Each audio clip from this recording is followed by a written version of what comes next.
Well, we continue, of course, to follow the latest from Russia's war on Ukraine. Ukrainian officials say Russian forces have targeted a city far from the front lines in a deadly airstrike. This is video from Ukraine's state emergency service showing the aftermath today in Lviv.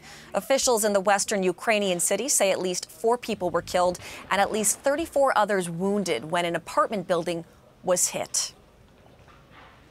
Dominic Velitis joins us now with more on this story. So, Dominic, just like we were saying there, Lviv, of course, in the western part of the country, far from that front line. So what are we hearing this morning from Ukrainian officials?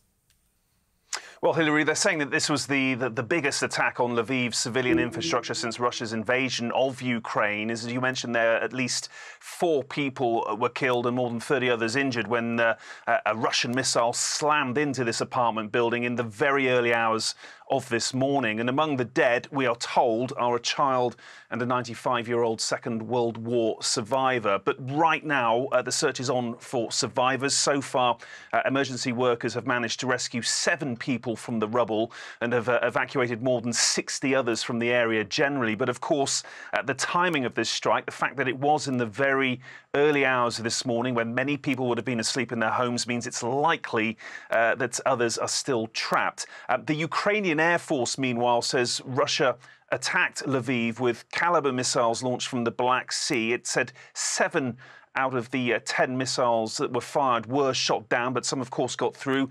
City officials say 60 homes were damaged in the process, including a school and a university dormitory. President Volodymyr Zelensky, who has posted video online of the damage caused by this strike, has said there will be a response to it. Hillary. Dom, we're also following some fresh both accusations and counter-accusations today about that Zaporizhzhia nuclear power plant, about potential sabotage there. So what is the latest on that situation?